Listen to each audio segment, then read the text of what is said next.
Alright guys, I just finished up the Anas Vod review where he got first in the Thursday Cash Cup. He's a two-time Cash Cup winner from EU.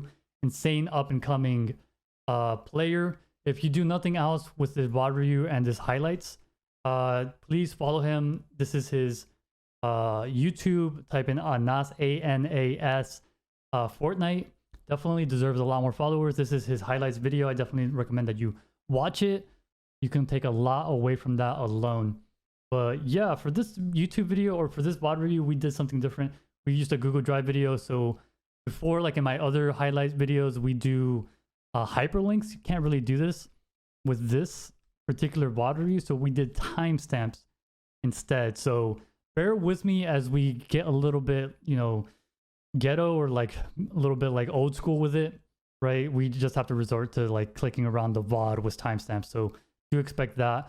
So yeah, let's just get into it, and I'll link this doc and maybe the Google Drive access to the VOD, full VOD, and obviously the Twitch. If you want to catch the full morning coffee episode, this is episode 17, I believe. We'll link the full episode down below in the description. I'll link everything down below. Just look at the description.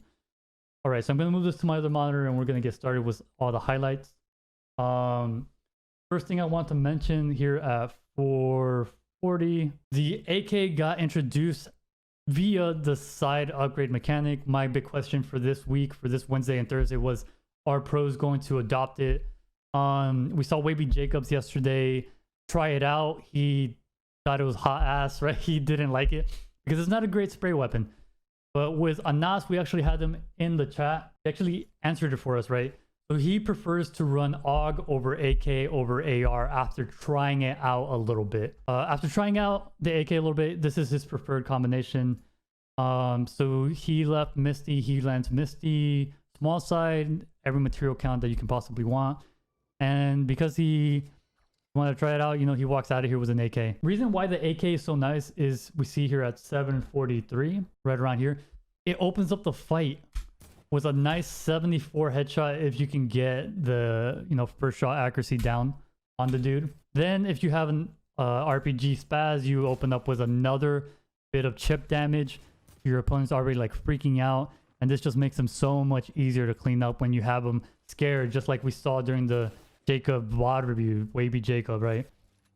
And there's the cleanup, right? Makes the fight so much easier when you can open up onto an opponent and you can already make them scared, right? This is another example of why the AUG over the AK is nice. When you have those nice ADS tracking mechanics to open it up, and again, following up after you do all that AR damage with the RPG spaz is like a nice way to quickly finish up a fight. Another example why he prefers the AUG over the AK is when you get the nice bloom like this, nice easy kill, and then another one incoming shortly after. Yeah, 2 free kills just because of the AUG. Next topic of conversation is mastering RPG combos. We saw that with Wavy Jacob. We also saw it again with Anas's gameplay. If you haven't already mastered RPG tac, RPG spaz, you're already behind on the meta.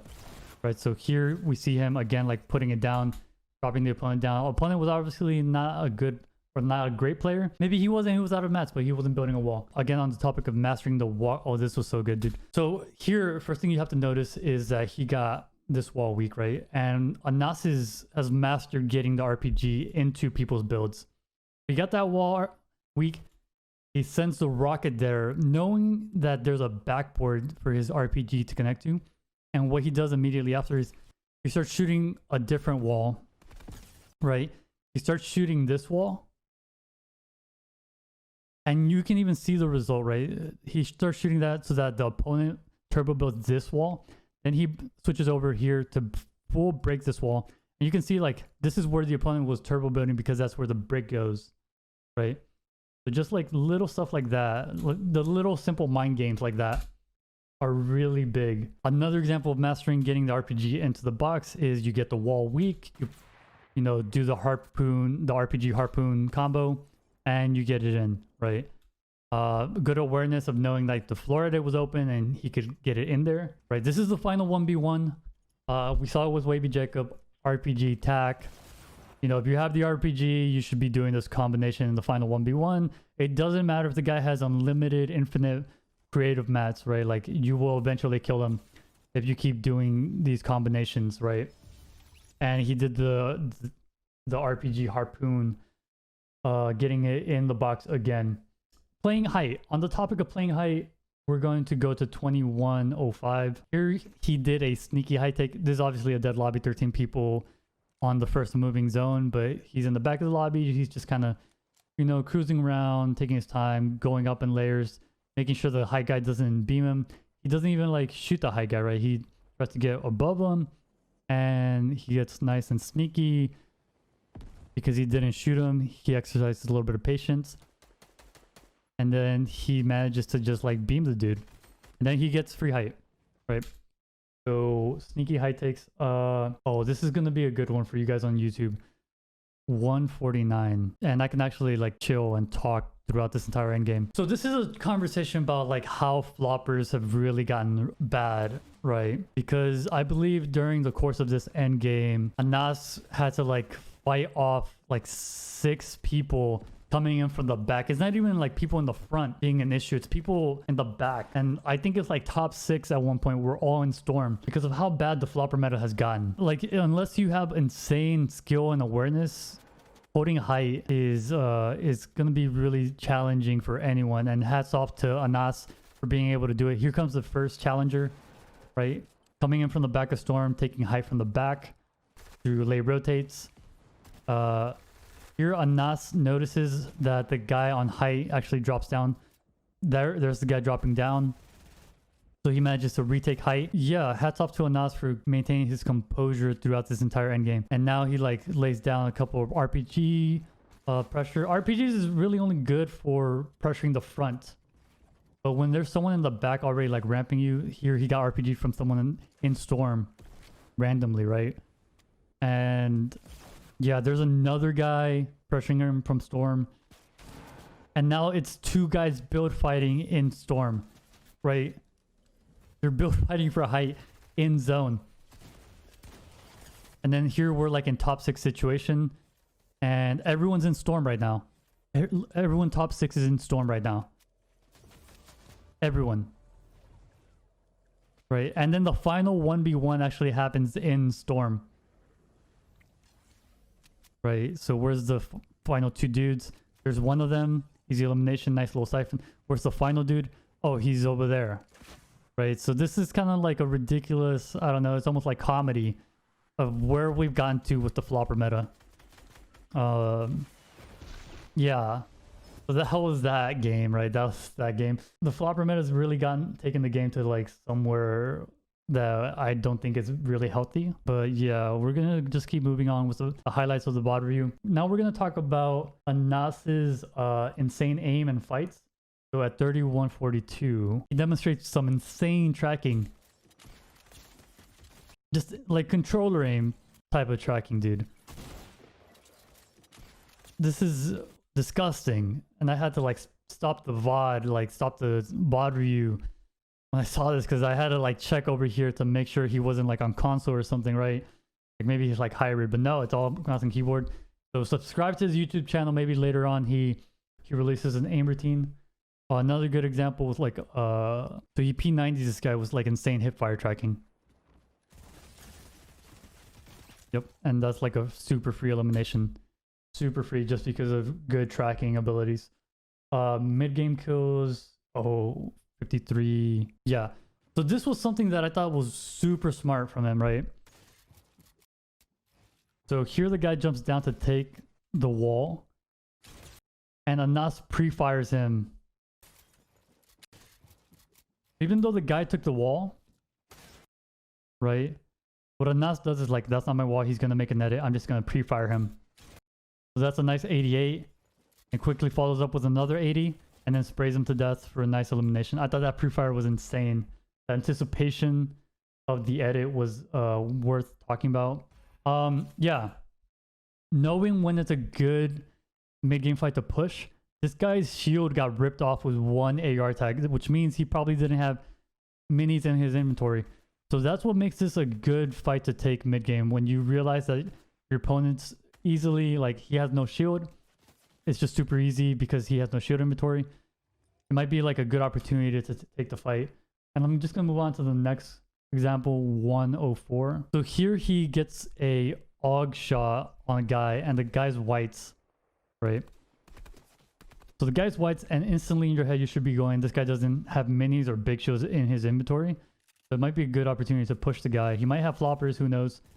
But yeah, you just spray him, pressure him, keep up the pressure. Eventually the guy will, you know, die to you. Maybe I fast forward a little bit. Yeah, here we go. And the guy was still whites once he got knocked down, so that was a free elimination. Good awareness from Anas. Moving on to, yeah, here. So here I wanted to talk about, I was interested that Anas waited so long to actually shoot the guy, right?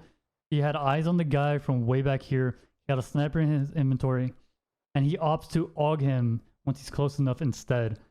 And the reason for that is, like, if you get a single headshot on the guy, that's already worth it. A single headshot and a body shot, and right here he got like 32, 32, 32. Or even if he had gotten like another body shot, that's already more worth it than like the 105 or whatever it is from a sniper body shot, right? So I thought that was noteworthy. 141. Nice use of the cone, topping the cone off on top to make sure that the guy doesn't edit through. And just once you're there, just spaz the guy to death, right? Like that was Andretta.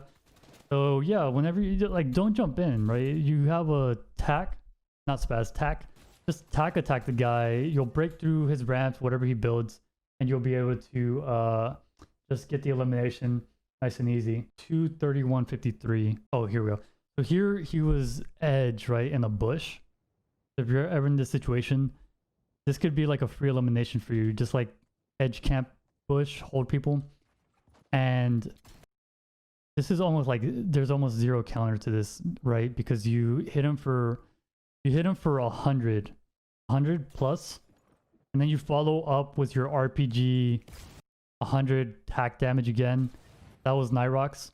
There's almost zero counter if you open up with 100 damage to something like that. Nice little sneaky way to get an elimination that I thought was worth mentioning as well. Moving on from mid-game kills to trap plays at 40-10. Good recognition of a trap opportunity by RPGing down the dude and putting a wall trap. Right, so puts down the trap, gets him in his box. We saw Kanata do this during squads, I believe. Nice little pickup there. So be sure you master those RPG trap plays. Another good example at 147. Yeah, so here we go. There's a guy just above here, and he does a really good job of RPGing an adjacent box. I'm gonna pause it here to say that he put the floor instead of trying to like trap auto place, which is important because sometimes auto placing traps kind of scuffs you. So he does floor first, then puts the trap on there. Yeah, it almost becomes scuffed because this player, who I think was Knifer, I think it was Knifer, he stops the trap from activating by putting the ramp down, and again he ramp flips, which keeps the trap from activating. And it's not until the trap or the ramp is gone that the trap damage actually comes in.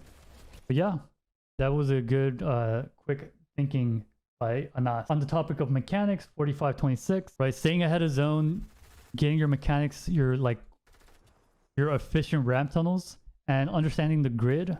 Right here, he does a diagonal, and then he pre-places a floor ramp in the direction, because diagonal zones are probably some of the hardest to rotate efficiently and with like minimal mats. So I thought this was like a nice little path that you can replicate if you want to, if you're ever dealing with like a diagonal zone. Okay, moving on from mechanics to mistakes that we caught during the Vod Review. So 109.41. So he doesn't get the zone pull. He beams this player, right? He beams him. And the decision right now has to be made. Do I push this guy or do I rotate the zone? And the decision's actually made for him. Some guy actually kills the guy and you can hear it. But he pushes in on a fully HP dude. This is a different dude. Audio cue tells you that the guy he beamed just died. So now he like pushed away from zone. His rotates a little bit scuffed. Luckily the guy does build for him a little bit. But once he drifts away from those old builds, And because he's rotating in the back of Storm, everyone ahead of Storm already established. Just has to look back and beam him, right? So this is kind of like a tricky situation. That was one thing that we noted there. I could have put him into a bad spot. Yeah, during a mid-game fight, he gets the water place, I believe. Yeah, so he gets the water place, and instead of attacking him with his tag like we saw later on in the same fight, he gets in. I mean, he could have just sprayed the guy, right, with his tag. One of those mistakes that we did catch so that you can learn from. Oh yeah, this is beware the ridge, right? If you're ever in a slurpy zone, if you're ever in a circle like this, just know that like everyone's gonna be setting up on, I think it's this ridge over here actually. So let me redraw that. There's this like high ground ridge, and then like everything down here is low ground, and then everyone's gonna be setting up over here. So if you ever find yourself on this low ground position when into a zone like this, you're already making a mistake. You should avoid putting yourself into a position like that, because as we find out from Anas, like he was taking a 1v1, yeah, but everyone on that ridge is third partying him, right? And this comes down to like rotations and thinking ahead, and he's just getting sprayed from the ridge. He's getting focused from the dude that he's 1v1ing, and he ends up going down. So that's something that you can learn in your rotates. I would say Anas is really good at not RPGing himself. The one mistake he did make was whenever you get knocked down in endgame into a new layer and you have zero information on the layer, I would resist the urge to fire your RPG until you secure like a nice place to put it. Because as we find out here, Anas got knocked into a new layer. There's a guy ramping up in brick.